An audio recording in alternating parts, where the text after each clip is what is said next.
Bom dia, irmãos. Que a graça e a paz estejam no meio de cada um de vocês. Estão me ouvindo bem?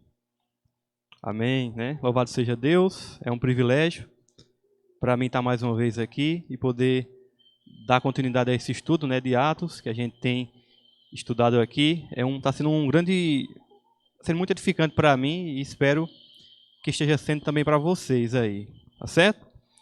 Então, coloque na tela aí, por favor. Já queria convidar vocês a chegarem lá em Atos, capítulo 10. Nós vamos fazer a leitura novamente e aí nós vamos orar. Atos, capítulo 10.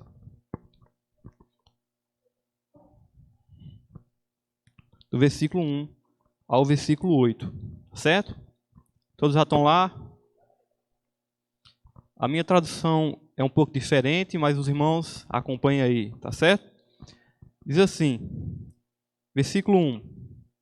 Em Cesareia morava um homem chamado Cornélio, que era centurião de uma companhia do exército chamada Italiana. Era piedoso e temente a Deus com toda a sua casa, fazendo muitas esmolas ao povo e orando sempre a Deus. Um dia, por volta das 3 horas da tarde, durante uma visão, este homem viu claramente um anjo de Deus que se aproximou dele e disse: Cornélio. Este, fixando nele os olhos e possuído de temor, perguntou: O que é, Senhor? E o anjo lhe disse: As suas orações e as suas esmolas subiram para a memória diante de Deus. Agora envie mensageiro a Jope e mande chamar Simão, que também é chamado de Pedro. Ele está hospedado com Simão, curtidor, cuja residência está situada à beira-mar.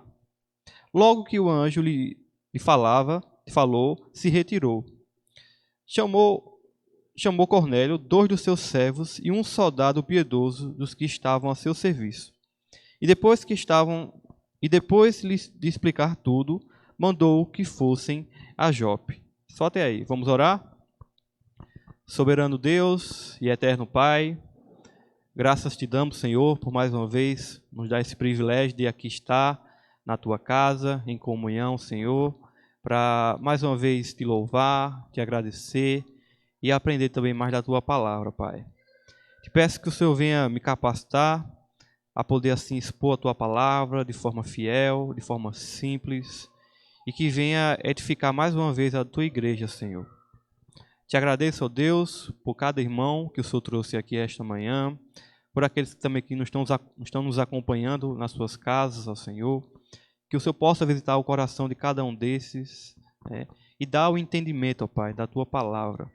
E que esses que entendem, que vão entender a tua palavra, ó Pai, esses possam praticar, porque nada se vale, ó Deus, apenas o ouvir, se a prática não for o complemento, ó Pai. Então, nos capacita a serem mais fiéis, mais maduros na fé e também sermos mais evangelistas, Pai, de proclamar o Teu Evangelho para aqueles que ainda não conhecem. Obrigado pelo pão de cada dia, obrigado pelo dia, Senhor, que o Senhor nos concede mais uma vez. E desde já lhe peço e lhe bendizo por tudo, em nome de Jesus. Amém. Irmãos, o tema da mensagem de hoje é esse tema aí, um homem piedoso, né? Nosso texto base é Atos capítulo 1, do versículo 1 ao versículo 8. A gente estudou nosso último encontro, o finalzinho, né, do capítulo 9. Né? Termina lá com Pedro na casa de Simão, o curtidor, ele fica lá e o texto, Lucas, né, na sua narrativa, ele encerra ali o texto. E agora nós vamos entrar nesse capítulo 10. E o capítulo 10, tanto o capítulo 10 como o capítulo 11, eu diria assim, é um dos capítulos mais importantes do livro de Atos. Por quê?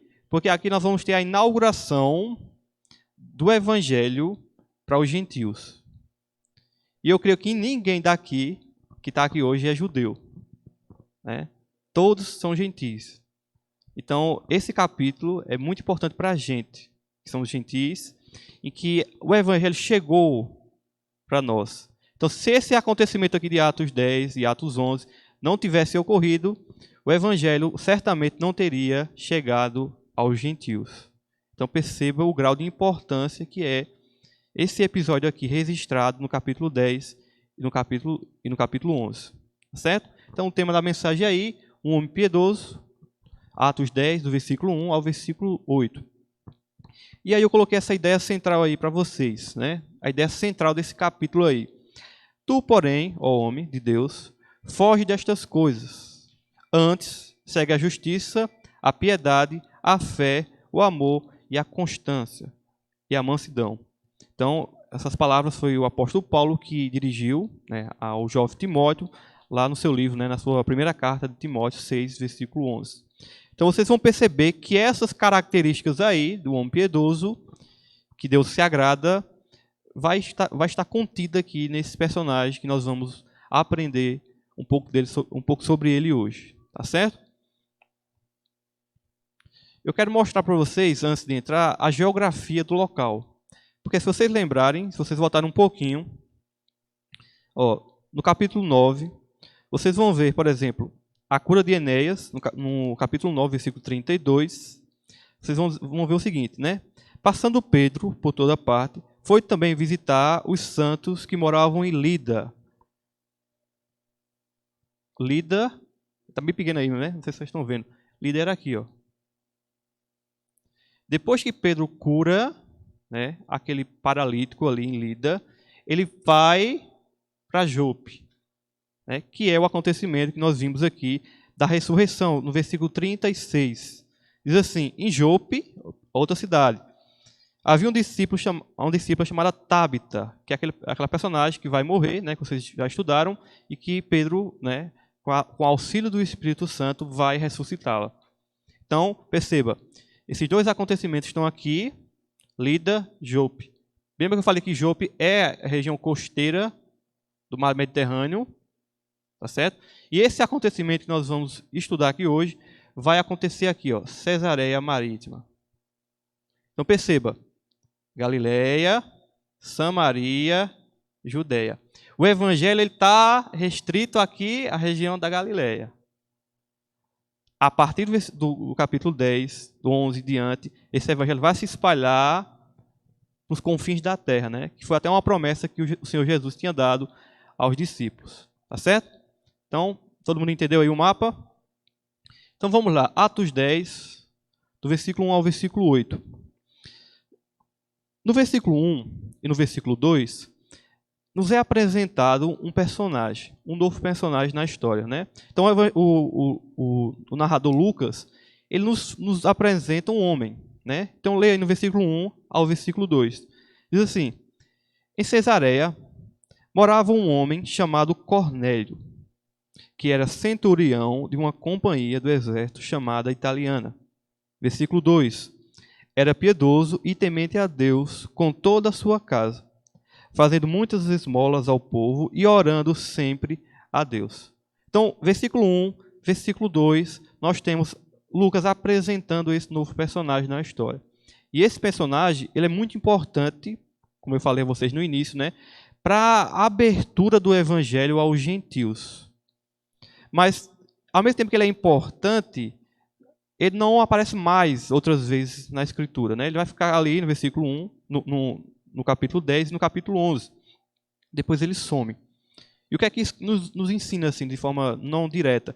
Que Deus muitas vezes usa uma pessoa, né, ali, importante, mas depois ele acaba o ministério daquela pessoa e vai para outra coisa, e aquela pessoa continua vivendo a sua vida comum de cristão. Mas nesse episódio aqui, Cornélio, ele é muito importante. Eu quero chamar a atenção para vocês de algumas características desse homem. Primeiro, ele morava em Cesareia. Né? O texto vai dizer, Lucas, né? Em Cesareia morava um homem chamado Cornélio. Né? Como eu mostrei para vocês no mapa, né? Cesareia ou Cesareia Marítima era uma cidade ali costeira, né, do mar Mediterrâneo, e ela era a capital, né? Era a capital da província da Judeia. Então, era uma cidade muito importante.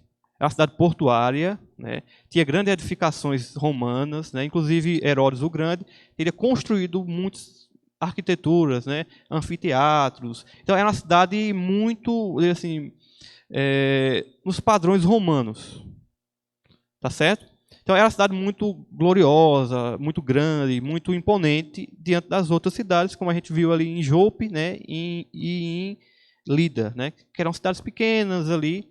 Não, Cesareia era uma cidade portuária, era uma cidade importante, e era lá onde o governador, que vocês lembraram um pouco, né, que eu falei na última aula, o governador que foi Pilatos, né, Pôncio Pilatos, e agora nesse contexto aqui era Vitélios, eles moravam lá. Tá certo? Então, era uma cidade importante. E outro detalhe, era uma cidade, embora estando ali dentro do contexto de Samaria, era uma cidade que tinha mais habitantes romanos do que judeus. Então, essa é uma informação importante. Então, tinha judeus? Tinha. Só que era de predominância de gentios, principalmente romanos. E um desses gentios que morava lá, Lucas nos apresenta aqui, que é Cornélio. Então, perceba, ele era um centurião de uma companhia, ou da corte, né, na tradução de vocês, né, do exército chamado Italiana. Então, aqui eu vou abrir outro parênteses para explicar o que é um centurião e o que é uma corte, né, para vocês entenderem melhor. Então, no exército romano, do grande império romano, existem algumas divisões dentro do exército para melhor se organizar. A maior, diria assim, a maior esquadra militar dentro do contexto do exército romano era a que nós conhecemos já, que era a legião, né? Isso aparece algumas vezes na escritura, né? Legião. Tem um episódio em que Jesus vai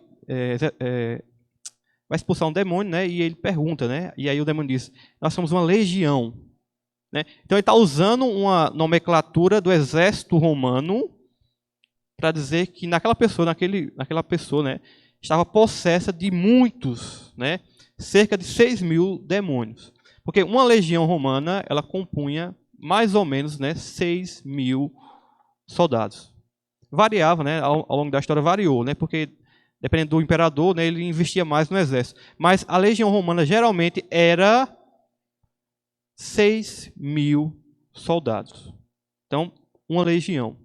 Dentro da legião, né, nós tínhamos uma subdivisão que eles chamavam de corte, né? Ou como na minha tradução aqui coloca, companhia.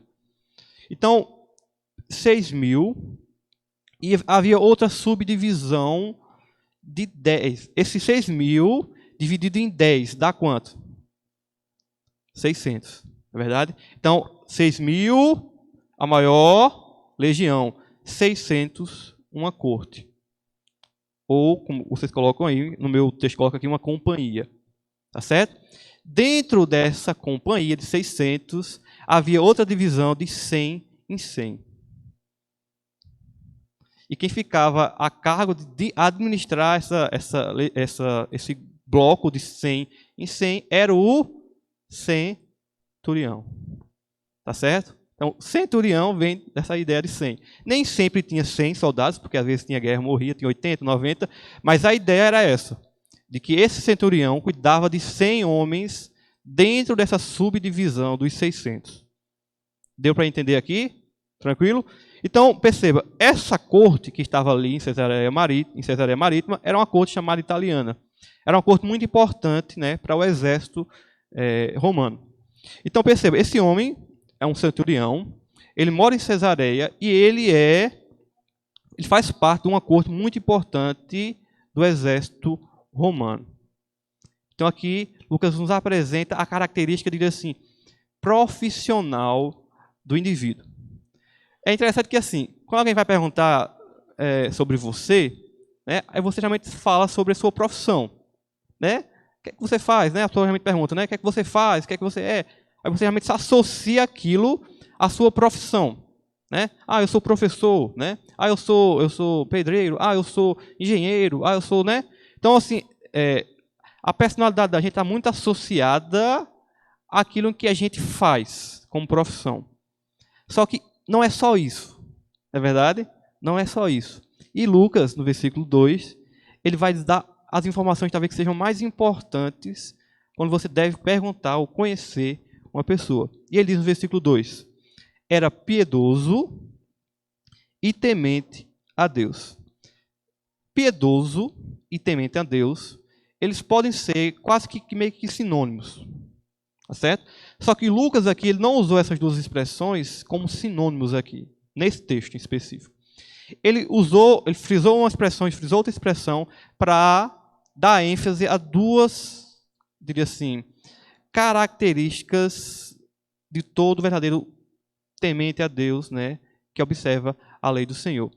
Então aqui, a ideia de piedoso, ela está mais associada à questão prática. Então, se eu digo assim, fulano de tal, Messias é uma pessoa piedosa.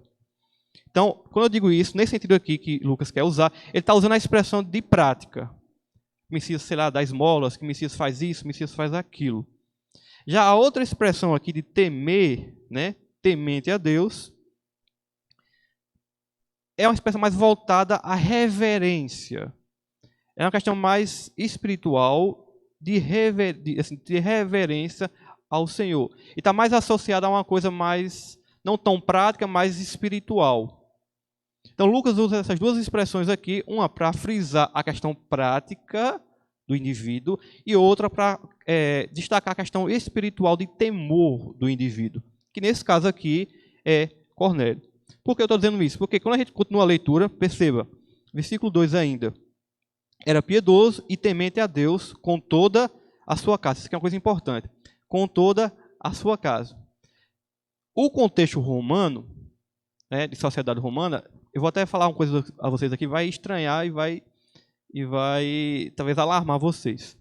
Mas a sociedade romana, ela vivia sobre um padrão que a gente não entende hoje, de sociedade patriarcal, de assim, organizada sobre o pater família. O que é isso? É que o homem, o pai, ele era o líder da casa. E quando eu digo família, não entenda família como apenas a família tradicional de hoje, né? O pai, uma mãe e os filhos, né? A família aqui, no sentido aqui, ela se estende, por exemplo, até para os servos. Então, os servos, né, e aqueles profissionais mais agregados, eles também compunham essa família, no sentido aqui romano, tá certo? E por que o pater família? O pater, o pai, família, o chefe da família, ele era, eu diria assim, como se fosse uma espécie de rei da família. De modo que a vontade dele prevalecia, de forma autoritária mesmo, às vezes. Né? Então, a gente tem casos, por exemplo, relatos romanos, de que o pai, por se desagradar do que o filho fez, matar o filho. Ele tinha essa permissão de matar o filho. Entendam o que eu estou dizendo? Então, choca a gente, choca, mas é uma realidade romana. É por isso que Paulo, acho que é em Coríntios, ele vai escrever acerca das mulheres que se convertiam, né, ao Evangelho e que tinham os maridos descrentes. E a gente lê aquele texto com o padrão da gente hoje, né? Só que ali era muito arriscado para a mulher. A mulher ser crente e o marido descrente. Porque o marido, na realidade aqui a sociedade romana, ele era um pater família, ele era um chefe de família, de modo que se ele não gostasse, ele podia até assassinar a esposa. Tá certo? Então, perceba aqui, quando Paulo fala aquilo, né, que a mulher que é crente, né, e o marido é descrente, e ele consente, tudo bem, né? Mas se ela não consentisse, a mulher obviamente tinha que fugir, porque o marido certamente ia matar ela. Tá certo? Fechando parênteses, voltando aqui, o texto diz que Cornélio era um homem piedoso e que toda a sua casa também era. A gente pode perceber assim, porque ele é um pater família, ele liderava a casa, ele obrigava. Pode ser. Só que, pelo que o texto nos apresenta, ele não usou da sua autoridade de pater família. Ele usou, até porque o evangelho não, a mensagem de Deus exige isso, né, da persuasão. Então, aqueles membros da família poderiam ter aderido à fé de Cornélio, simplesmente porque ele é o líder da família. Só que o continuar da caminhada piedosa não se dá de forma autoritária. Né? Imagina, chega para você hoje e diz assim, Juan, você vai ter que seguir a fé. Aí Juan vai e segue a fé, porque eu disse. Mas na caminhada de Juan, não tem como ele, de forma obrigada, ser piedoso. Porque a piedade ela está relacionada ao voluntarismo, né? De você se doar para aquilo de forma voluntária. Então, Cornélio aqui, ele tinha a sua família piedosa, provavelmente porque ele não obrigou-as, mas ele apenas mostrou a sua forma de vida, que aquela fé era a fé verdadeira. Tá certo? Então, Cornélio era um piedoso, e aqui é o que eu quero chamar a atenção de vocês. Toda a sua casa era piedosa, né? E aí diz o seguinte: faziam muitas esmolas ao povo e orava sempre a Deus. Lembra que eu falei lá no início?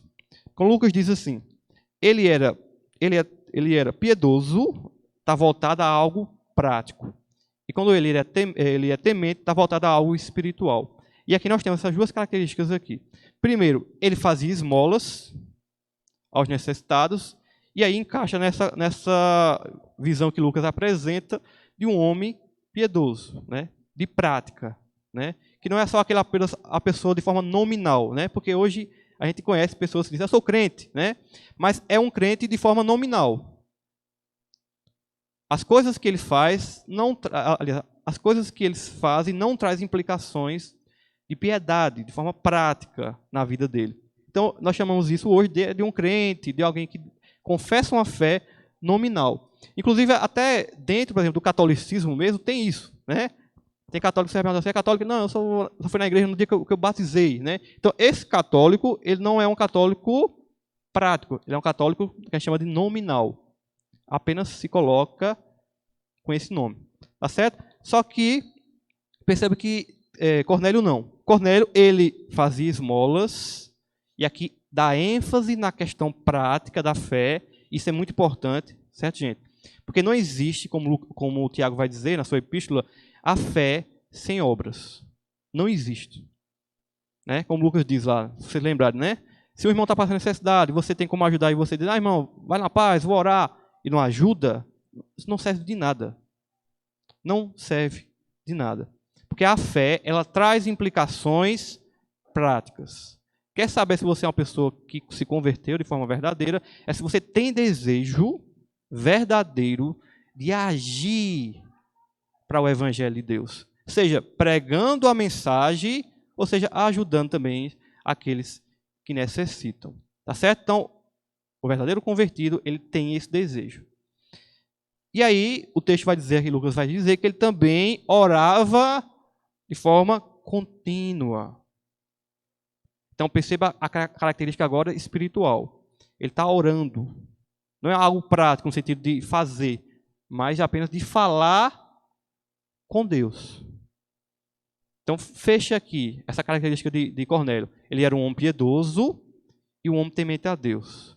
Ele fazia esmolas e orava de forma contínua. Quando diz aqui de forma contínua, é que ele era regrado mesmo. Tá certo? Porque os judeus, embora o Cornélio não era um judeu, ele tinha a hora certa de orar, tudo bem marcadinho, tudo bem direitinho, né? E é até bonito isso, né? Porque às vezes a gente fica mais solto, né? E às vezes aquela corrida do dia a dia, né?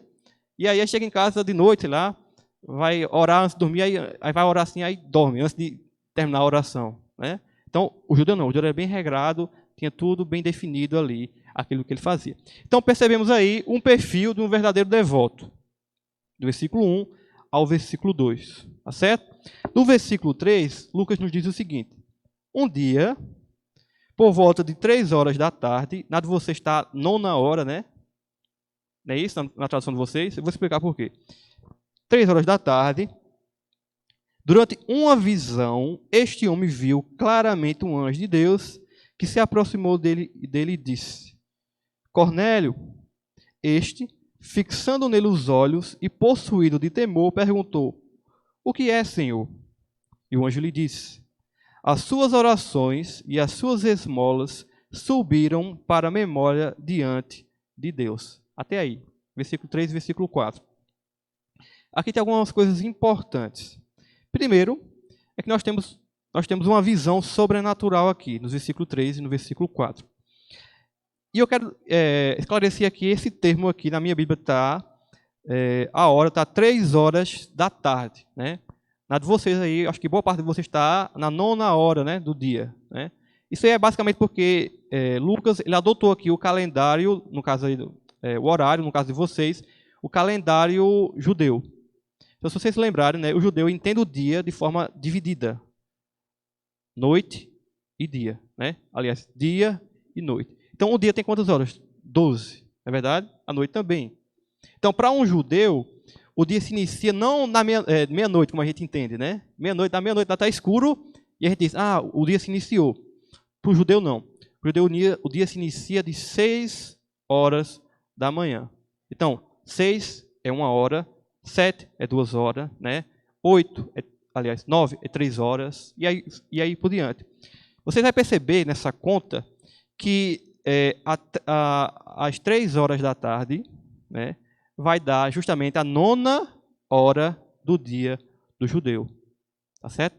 Na minha tradução aqui, ela já traduz para a realidade da gente. Na de vocês, ela mantém essa tradução de forma como está no texto.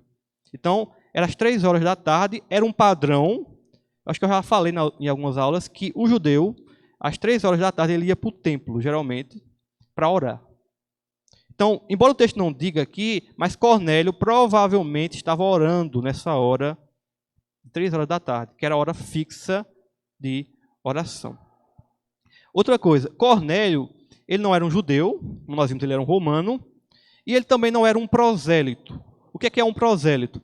Era alguém que era gentil e simpatizava da fé judaica, e aí ele entrava na fé, não como de forma na linhagem do sangue, mas ele aderia à fé, ia para o templo, praticava o sacrifício e tudo mais. Só que para que ele aderisse à fé judaica, ele tinha que participar do rito de entrada da fé judaica. E vocês lembram qual é o rito de entrada da fé judaica? É a circuncisão.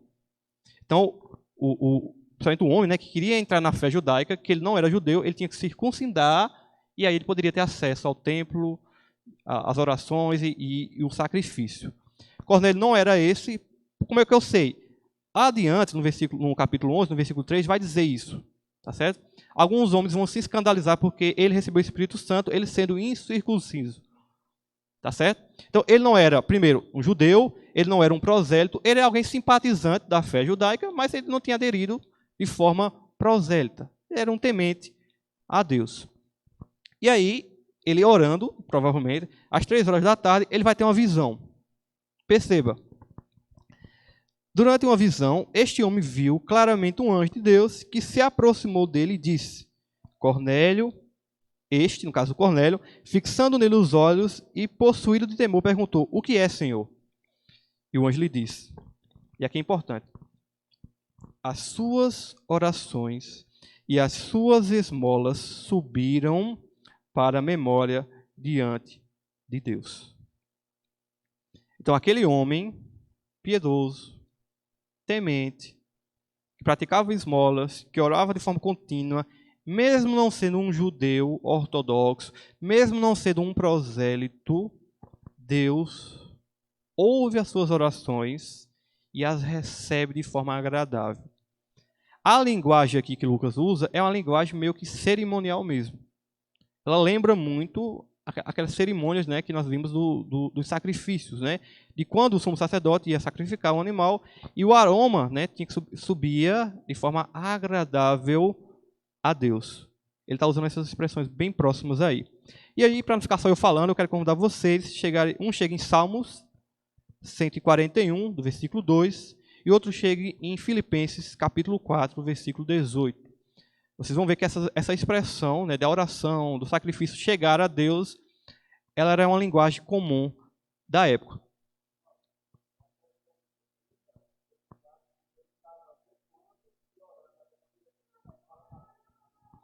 Então, alguém, Salmos 141, versículo 2.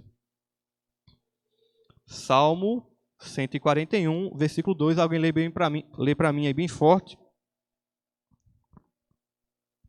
Pronto. Alguém lê Filipenses, capítulo 4, versículo 18. Lê para mim bem alto aí. Por que eu escolhi esses dois textos? Tem outros vários. Eu escolhi esses dois por quê? O que Cornélio fazia aqui, segundo o relato de Lucas, era que ele dava esmola, né? Ajudava as pessoas e ele orava. Em Salmos, Salmos 141, versículo 2, né, o salmista vai dizer que as orações deles têm subido a Deus.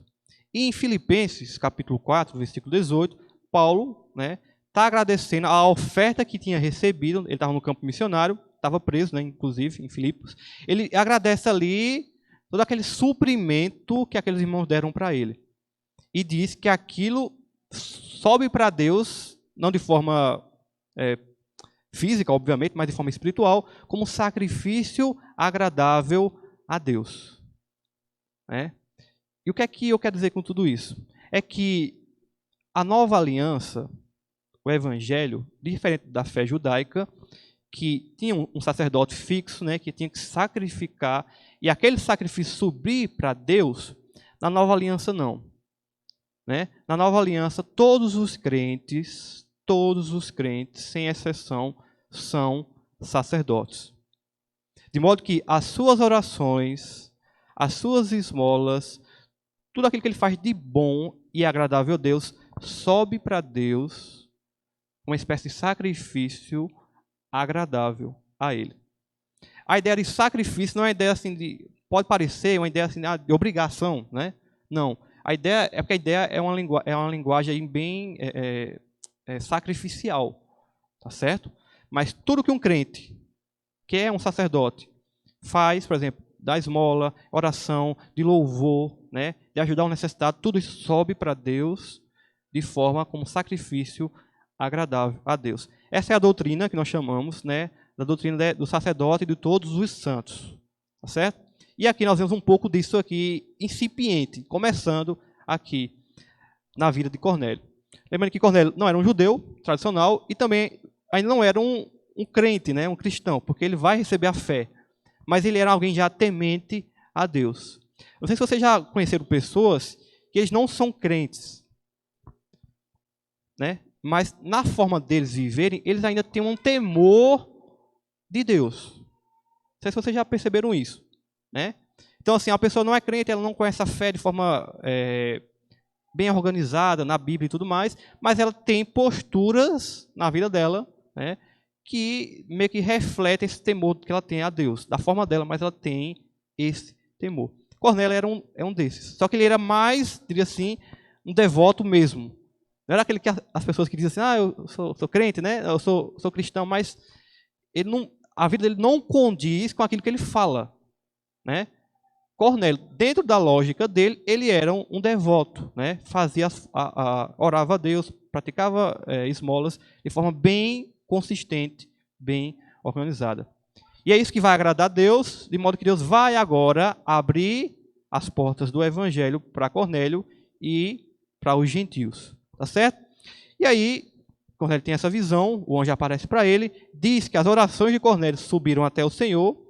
E agora no versículo 5, nós vemos uma ordem divina, onde diz o seguinte: agora, esse é o anjo dizendo, envie mensageiros a Jope, e mande chamar Simão, que também é chamado de Pedro. Ele está hospedado com Simão, curtidor, cuja residência está situada à beira-mar. No versículo 5 aqui, o anjo apresenta para Cornélio um personagem que ele não conhecia, provavelmente não conhecia, que é Pedro. Mas tem uma característica aqui bem importante. Ele diz o seguinte, o anjo: mande chamar Simão. A palavra Simão é o nome de Pedro em hebraico. Tá certo? Simão em hebraico. Que também é chamado de Pedro. Então, quando o anjo faz isso, ele meio que informa a Cornélio que aquela pessoa era uma judia, era um judeu. Porque ele tinha dois nomes. Tá certo? Primeiro, o nome Simão, o nome judeu dele, e o segundo nome, Pedro, é um nome gentílico. Tá certo? E aí, perceba, aqui tem uma coisa importante. Cornélio, ele não era um prosélito. E para um judeu,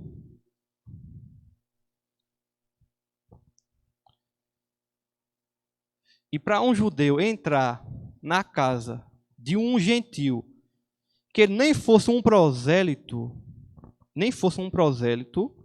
era uma afronta muito grande. Tá certo? Então, é uma ordem que a gente não percebe, não nota isso no texto, porque a gente está lendo de forma rápida, mas é uma ordem aqui um pouco ousada para aquele homem. Principalmente porque Cornélio sabia como é que era a fé judaica. E aí Deus diz para que ele mande chamar Pedro. Porque ele não, Deus não, disse assim, vá lá até Pedro. Né? É uma pergunta que a gente pode fazer, né? Porque Deus não disse, não, você vá lá em Jope, onde está Pedro, lá na casa do curtidor. Por que ele não fez isso? É porque Deus queria tratar outra coisa com Pedro. Que é justamente essa mentalidade de não entrar, comer com um gentil. Então é por isso que Deus faz isso. Ele quer quebrar, ele está trabalhando aqui Cornélio, ele vai, como nós vamos ver no estudo posterior, ele vai trabalhar Pedro. E também a igreja, porque a igreja era uma igreja até aqui judaica, né? Tinha a mentalidade muito exclusivista, muito voltada, muito fechada. E Deus está trabalhando isso. E aí ele diz para que Cornélio mande chamar Pedro. E aí, no versículo 6, o anjo diz onde ele está, né?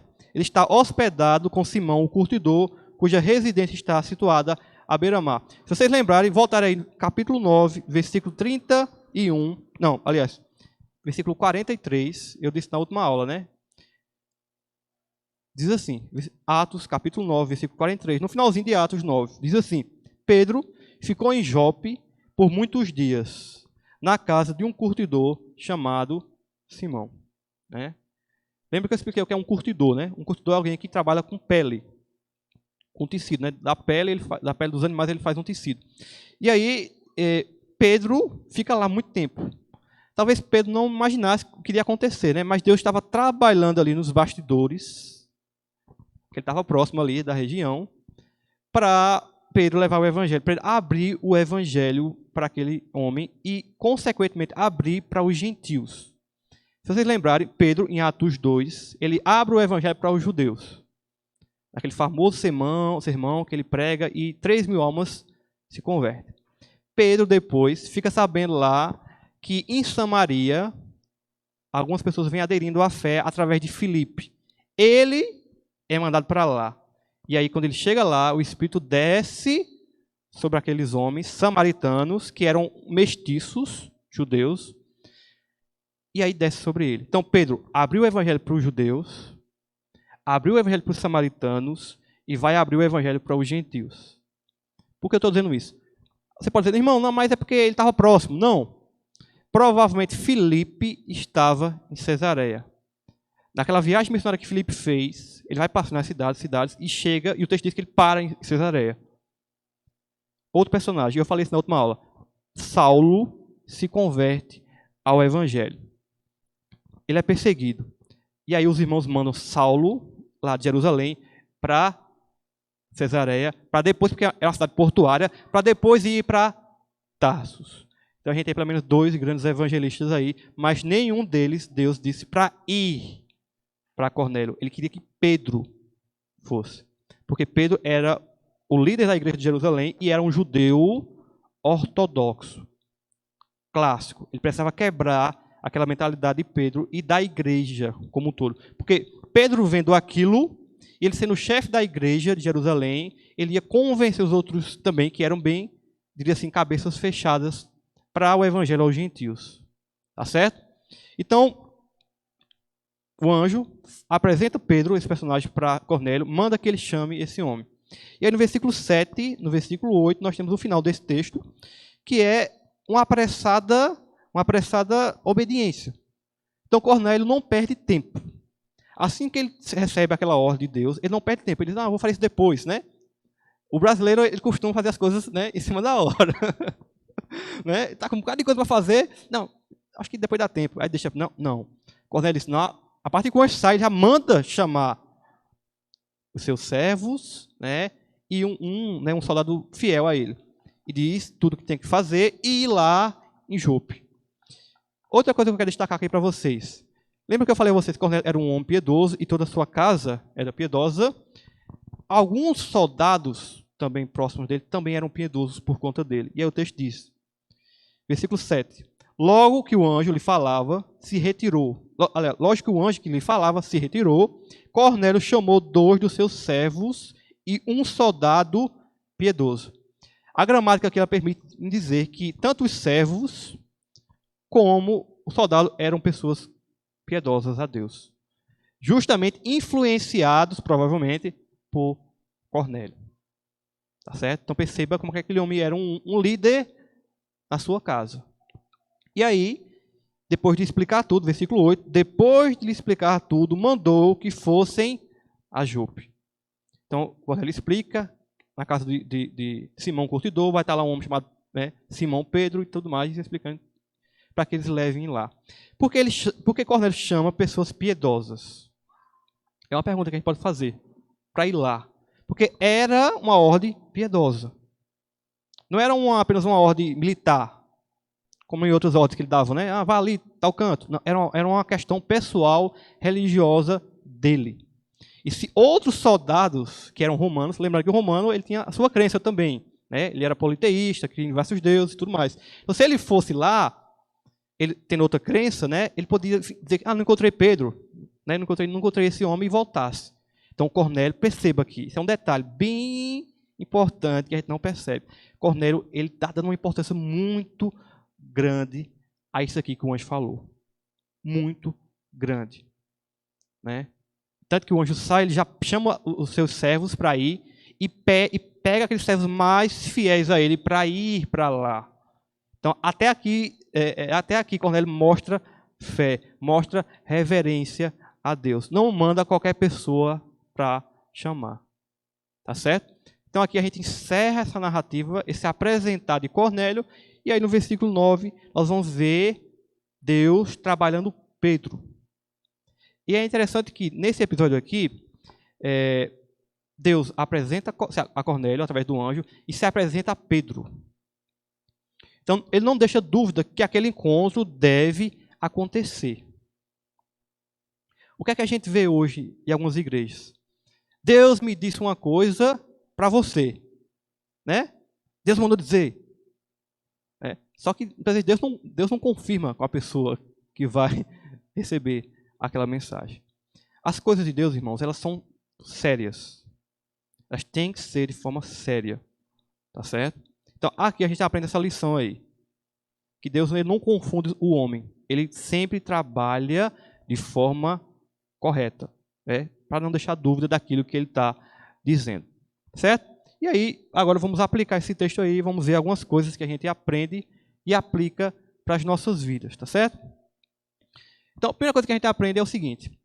É que a verdade, a verdadeira fé é testificada por práticas piedosas. Desse modo, espera-se que o cristão genuíno apresente obras dignas de um verdadeiro filho de Deus. É aquilo que eu falei já. Não existe a ideia de fé sem obras. A obra ela não serve para lhe salvar, como algumas religiões ensinam. Tá certo? Não é isso. Mas é que a obra ela testifica para as pessoas que estão à sua volta e para você mesmo de que você tem uma fé genuína. Tá certo? Então, alguém chega em Tiago, capítulo 2, versículo 15 e versículo 17. Tiago 2, do versículo 15 ao versículo 17. Tiago vai falar um pouco sobre isso, tá certo? Alguém que chegar pode ler bem alto aí para a gente. Tiago 2, versículo 15 ao 17. Então, vocês viram aí, né? A fé, ela traz implicações práticas, de modo que aquele que diz que tem fé, ele tem que desenvolver as obras que são dignas, né, dele se chamar um verdadeiro filho de Deus. Porque o crente, né, ele é um filho, ele é adotado agora por Deus como seu filho. Tá certo? Então, você quer falar alguma coisa?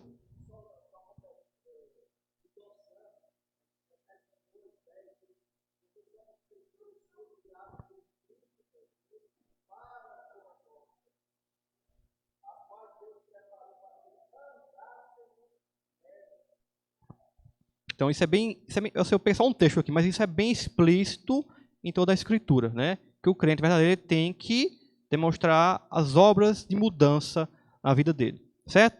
Então, essa é a primeira coisa que a gente aprende aqui nesse exemplo de Cornélio, de que ele não era um homem apenas nominal, ele praticava esmola e ele era alguém que demonstrava suas obras como homem temente a Deus.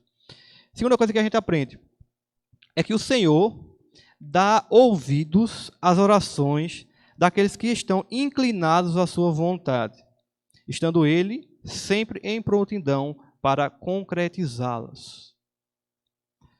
Uma vez eu estava conversando com um rapaz sobre esse texto aqui de Cornélio. E aí ele disse o seguinte, que o debate, estava eu e ele, era se Deus ouvia uma oração de alguém ímpio. E ele cita esse texto de Cornélio. Né? Aí eu disse, fulano, nós temos que entender que o livro de Atos é um livro de transição do judaísmo para a fé cristã. Então, embora Cornélio não fosse um crente no sentido cristão, porque ele ainda seria apresentado à fé, ele era alguém temente a Deus. Então, ele não se enquadra na característica de alguém ímpio. Ele não era uma pessoa ímpia, nesse sentido, porque ímpio significa alguém não temente a Deus.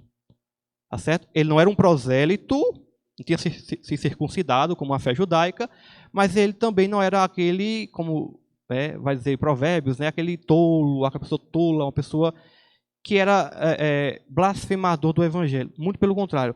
Ele levava a sério a sua fé. Ele era um pré-cristão. eu até disse para ele assim, ele era um não sabia ainda, né? Mas ele era um pré-cristão. Tá certo? E aí eu conversei com ele sobre isso.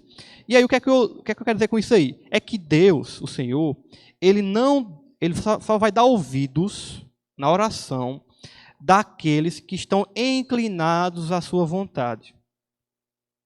Tá certo?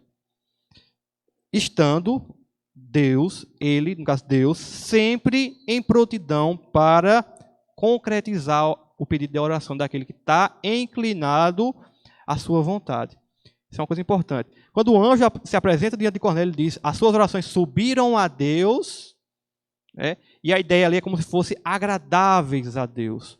Ou seja, tanto a vida de Cornélio como as orações eram agradáveis a Deus.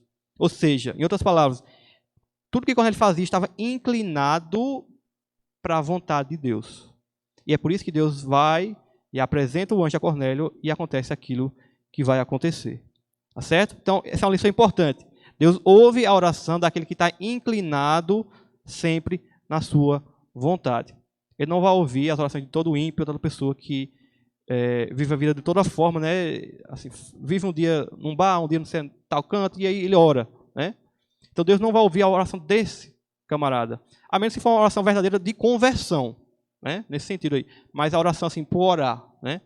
Cornélio não. Cornélio era um homem temente a Deus, era um homem piedoso, e a vontade de Cornélio estava inclinada com a vontade de Deus. Tá certo?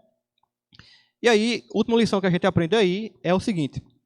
Todos os crentes são sacerdotes diante do Senhor.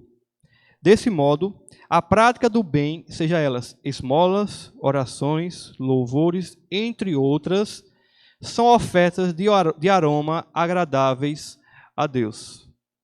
Então, na nova aliança não existe mais sacerdote exclusivo. Todo crente agora é um sacerdote diante de Deus. Ah, irmão, isso é uma heresia. Não é heresia, está na Bíblia, certo? Leia aí, 1 Pedro, capítulo 2, versículo 9. Vou abrir aqui também. 1 Pedro, capítulo 2, do versículo 9. Eu vou ler aqui, tá certo? Diz assim: vocês, porém, são geração eleita, sacerdócio real, nação santa, povo de propriedade exclusiva de Deus, a fim de proclamar as virtudes daquele. Para encerrar outro texto, Hebreus, capítulo 13, versículo 15 e 16. Hebreus, capítulo 13, versículo 15 e versículo 16. Eu vou ler também para quem está em casa acompanhar. Diz assim: Hebreus, capítulo 13, do versículo 15 e o versículo 16. Por meio de Jesus, pois, ofereçamos a Deus sempre sacrifício de louvor, que é o fruto de lábios que confessam o seu nome. Aí você está louvor, né? Não se esqueçam da prática do bem e da mútua cooperação, pois de tais sacrifícios Deus se agrada. Então, quem praticava o sacrifício no Antigo Testamento era o sacerdote. Então, perceba que agora todo crente, todo cristão verdadeiro, ele é um sacerdote diante de Deus. E tudo aquilo, como eu falei, tudo aquilo que ele faz de bem, as esmolas, as orações, os louvores, né, são ofertas ou sacrifícios agradáveis diante de Deus. E é desses crentes que fazem isso de forma verdadeira, porque o que acontece? Algumas pessoas fingem, não é verdade? Elas pregam, elas louvam, mas a vida dela não condiz como alguém piedoso. E aquelas orações não sobem para Deus. Embora ele faça, mas aquele sacrifício não sobe como aroma agradável a Deus. Tá certo? Tem que ser uma pessoa piedosa, como Cornélio era piedoso, como os crentes devem ser piedosos. Tá certo? Então são essas 3 lições aí que a gente aprende. Se alguém tiver alguma pergunta, alguma dúvida, pode ficar à vontade. A gente encerra por aqui. E alguém quer falar alguma coisa? Ficou claro? Eu sempre fico naquela dúvida, né? Se ficou claro ou se não ficou. Quando os irmãos ficam calados, né? Porque a gente não sabe se ou todo mundo entendeu ou ninguém entendeu, né?